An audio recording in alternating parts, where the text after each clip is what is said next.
Hello everyone! Kamusta? Kamusta? Welcome pong muli sa Patrings Kusina! Hindi nyo ba alam na yung natira ninyong tinapay ay pwede nyo pang i-level up at gawing special? Tara na at alamin natin, kaya panoorin nyo hanggang dulo ang aking video! Para sa ating recipe for today ay kailangan natin ng isang piraso ng 500 grams ng patatas. Kapag nabalatan na natin ang ating patatas at nahiwa na natin sa apat para mas mabilis itong lumambot, ay mag-ready tayo ng isang kasirola na may lamang tubig. Ilalagay natin dito ang ating patatas at pakukuluan natin ito hanggang sa lumambot.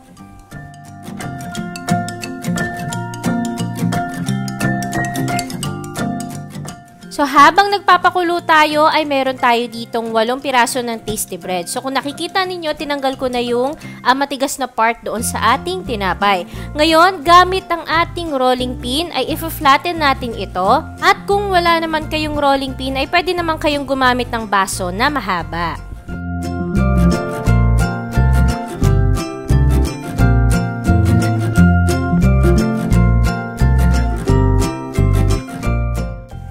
Ito na yung ating tinanggal sa gilid ng ating tasty bread. So, gagamit lang tayo ng ating food processor para madurog natin itong mabuti.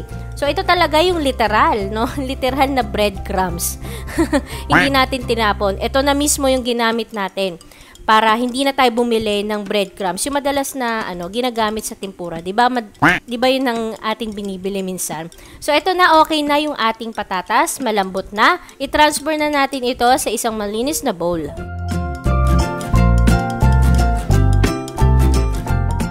Ngayon po ay dudurugin na natin o imamash na natin ang ating pinakuluan na patatas. Ngayon po ay mag-a-add na tayo ng 1 teaspoon ng asin. So nasa sa inyo po yan kung gusto nyo pandagdagan pa ng iba pang pampalasa sa ating patatas. Para magkaroon ng kulay at makadagdag sarap at lasa sa ating patatas ay mag-a-add tayo ng chinap nating red bell pepper. So ito naman po ay optional lang naman.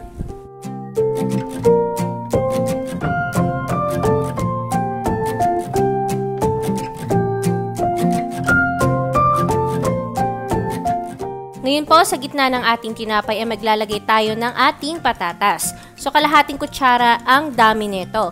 Next, ang ating mozzarella cheese. Ito po ay optional lang guys ha. Pwede kayong gumamit ng ordinary cheese lang. Pwede nyo i-shred or i-cubes nyo. So, ganyan. Bahala po kayo kung ano ang gusto ninyong gawin. So, sa ibabaw nito ay naglagay ulit tayo ng ating patatas. At magbabrush tayo ng ating egg wash sa bawat gilid nito.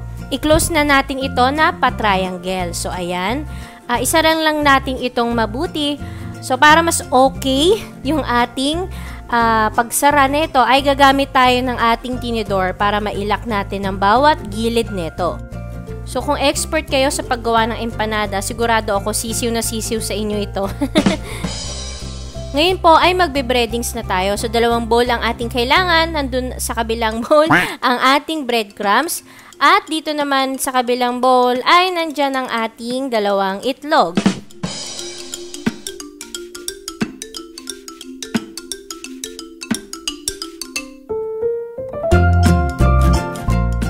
So una, ididip muna natin ito sa ating egg. So make sure lang na nakuta dito mabuti ng ating egg wash. At i-transfer na natin ito sa ating breadcrumbs. So tiktik lang, pwedeng yung kanan ninyong kamay ay doon ang wet. And then sa kaliwa naman, diyan naman yung dry. O, diba? Guys, kung nanonood ka ngayon at hindi ka pa nakasubscribe sa aking channel, ay mag-subscribe ka na. Pakipindot nyo na rin po ang bell notification para ma-notify po kayo sa mga next videos ko po. At kung hindi pa kayo nakafollow sa aking Facebook page, ay i-follow nyo na po ako.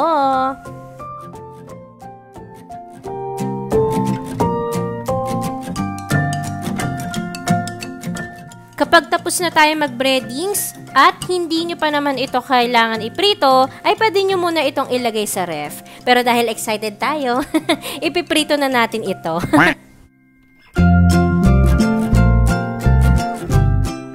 Kapag mainit na ang ating mantika, ay pwede na itong i-deep fry. So, lutuin lang natin ito hanggang sa mag-golden brown yung magkabilang sides nito.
So, ayan, tapos na tayong magprito. Kung gusto nyo itong gawing negosyo, ay huwag nyo pong kalilimutan na i-click ang icon na yan. At basahin nyo pong mabuti ang description box po natin sa ibaba.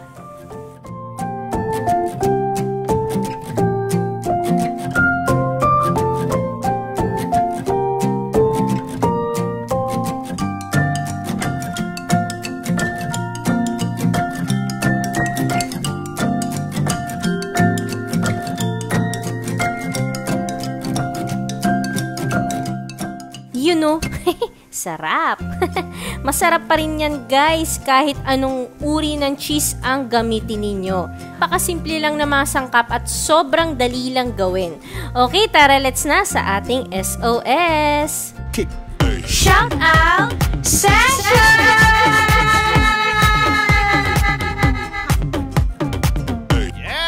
Shout out po kay Papa Pots TV, Maricel Anok, Cherry G ng Cleveland, Ohio, Gladys Jean Beton ng Oman, Annalie Valera from Athens, Greece, Ashley Malahay Hemido, kay Avel ng Pakil, Laguna. Shoutout din po kay Ma'am Vivian Sanchez. Binabati niya po at kinakamusta niya po ang lahat ng Minggito family ng lokal ng Tondo. Hi din po kay Quiz Del Channel, Donovan San Pedro ng Riyadh, Jose Reynel Arce, Noel lang, Amar Layaka ng Binyan, Laguna, at kay Mine Lokal ng Capital, Quezon City. I love you all! Mamamwa! Special mention ko po si Ma'am Milagros Villamar dahil nagluto siya ng tofu corn dog. Si Ma'am Christine May Martinez Alipio dahil nagluto siya ng egg roll. Kay Ma'am Nace dahil nagluto po siya ng chicken corn dog. Si Ma'am Dayan Lizelle Garchitorena dahil nagluto siya ng fried leche flan.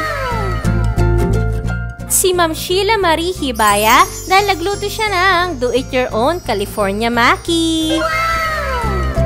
Ang sexy naman ng mga special mentions natin. Sana all. How to be you po. Kung nagustuhan nyo po ang recipe natin for today, ay huwag nyo pong kalimutan na i-like ang aking video. Subscribe na po kayo sa aking channel. Kita-kits po tayo next week. Bye-bye!